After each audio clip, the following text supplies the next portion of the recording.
Somebody help me. I'm looking for your preacher. He won't return my phone calls or my emails. When I've stopped by the church, I'm always told by the receptionist that he's busy. Is he back there hiding in the pulpit out of sight? I figured he couldn't get away from me if I came here at this day, at this time. Is he back there? He's not? Good grief. Well, maybe y'all can help me. See, look, I have taken the new member class at this church 3 times. And I've filled out my new member form, but for some reason, your preacher won't let me join the church. I've got my form. I've got my form right here. Here. There's my name. What's my name? John. John the Nazarene. Preferred name, John the Baptist. And I think I have some things to offer this church. Frankly, I think y'all could use my help. So the first thing that I've signed up for to help with around here, you lady who just read the Bible, you're in charge of the greeters here, right? That help people when they're new, right? I need to be on that list. I need that name tag because, look, y'all are doing this greeter thing here all wrong. Good morning. Welcome to Raleigh Court Presbyterian Church. Can I escort you to the sanctuary? Do you need a way to find your way to the nursery? Can I walk with you to the sanctuary? What? Do you know what time it is? This is not a Pampered Chef Expo. This is the end times. Give me one of those greeter tags. I'd be out there on the street. You brood of vipers. That's how you greet people. Don't come into this church acting all high and mighty like you deserve to be here. Even now, the axe is laying at the root of the trees. Y'all know what that means, right? Oh dear, I was told Presbyterians were smarter than this. Okay, it's a metaphor. You all are the trees, and those of you that are bearing fruit, you're going to be fine. But those of you that are all gnarled and rotting away, chop, chop, chop.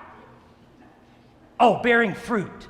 That's a metaphor, too, for loving God and serving your neighbor. And don't think just because you come to church and put some money in the collection plate that that's the same thing. We're talking about an entire life, loving, serving, and giving. See, that's how you greet people. Okay, what else have I signed up? Oh yeah, right here. What does this say? You right here. What does this say right here? Children's worship. That's right. Children's worship. How many times has that goad woman come up to this lectern begging people to help with children's worship? And every time I sign up, I've never received a phone call. I promise you, if I was down there with those kids, nobody'd be squirming when I was telling the story. I'd tell them about Abraham, our ancestor. And not just some cute little song that we're all children of Abraham, like that makes us special or something. Abraham was chosen to be holy. That didn't mean he was better than everybody else. He was an example to follow, not a shield to protect us from the rest of the world. We are held to a higher standard as a holy people, the standard of the covenant. And when we disobey that covenant, you better get to repenting, because the Son of Man is coming. See, I'd prepare those children to welcome the Christ. Now, what else? What else have I said? Oh, yeah, right here. You piano lady. What's this? The Chancel Guild. Goodness gracious, what in the world have you done with this space? You look like a bunch of Roman pagans with your tree and your wreaths and your garland and your lights. This is the end of days, not the Hallmark Channel. We know that Jesus was born. We've already prepared for that. I was around.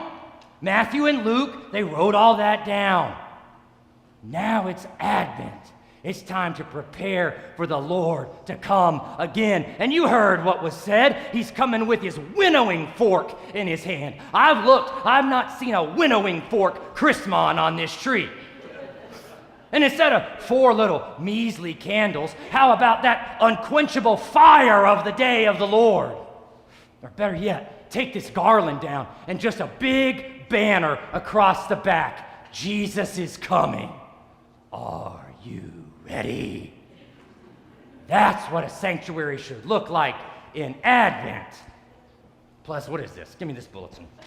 I couldn't even believe this in the back. This song, What Child Is This? What kind of song is that? It's a Christmas carol, right?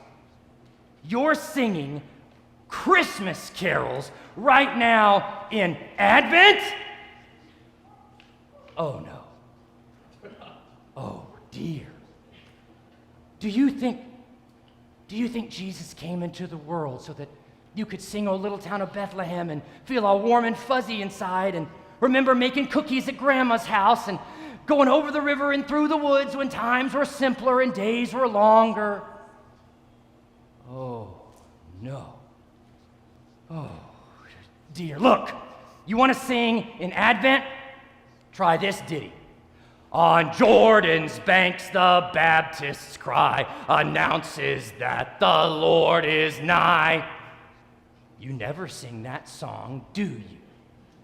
Yeah. We've got a problem here. Where is that preacher? Oh, by the way, what is this? What do you use this for?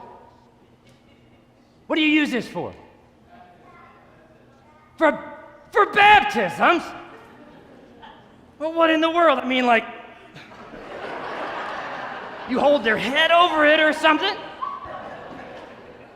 I know something about baptizing. In fact, you've got me pictured right here in your sanctuary. What's that thing coming out of the window right there? It's the cold waters of the Jordan River. You want to get baptized, you got to get down in that water. It's an act of repentance, a day of preparation. Make yourself ready for the day of the Lord. Scoot over.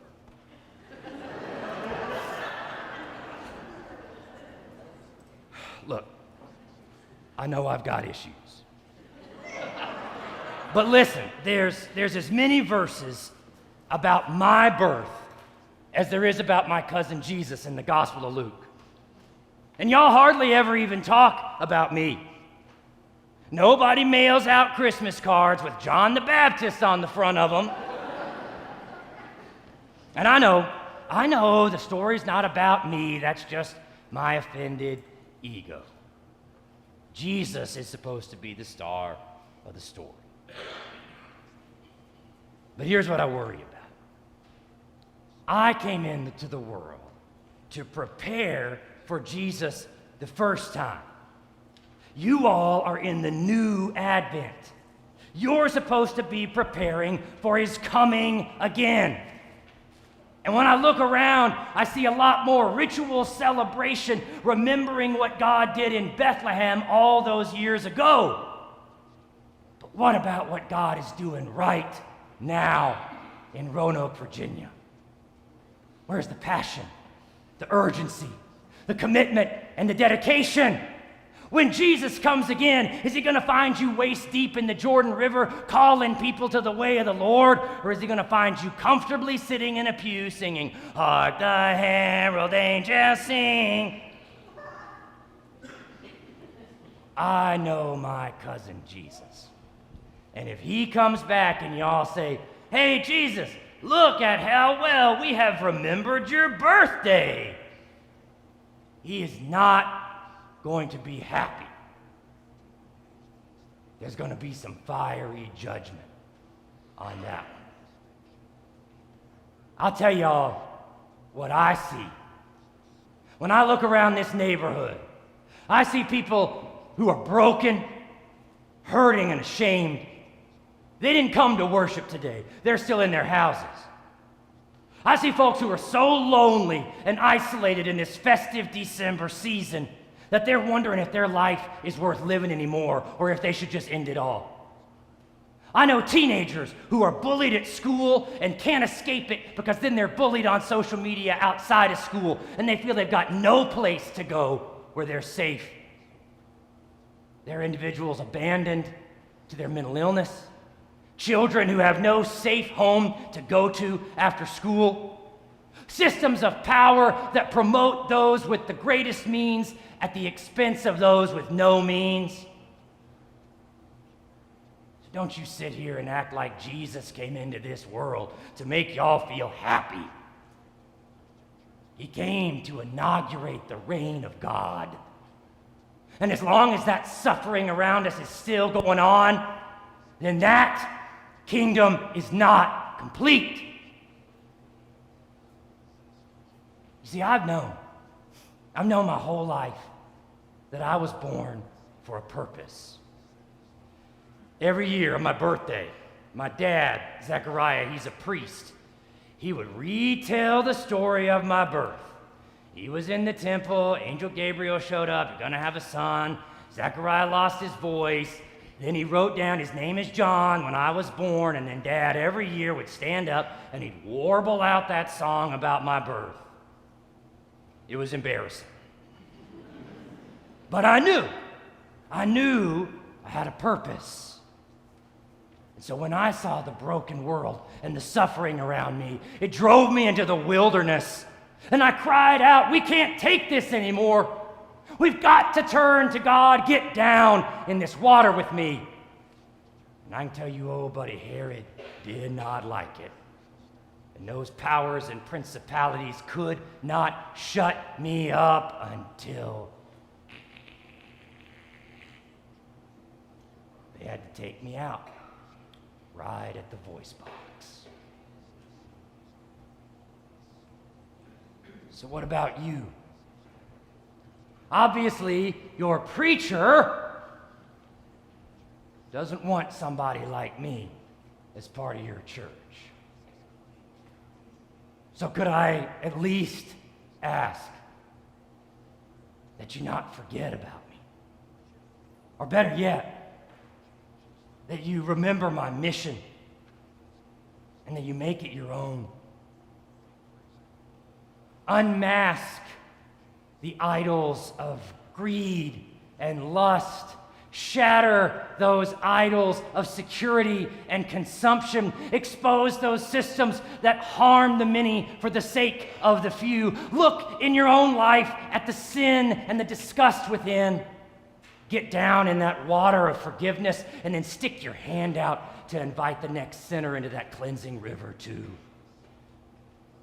Because somebody has to cry out in the wilderness. Somebody must prepare the way of the Lord.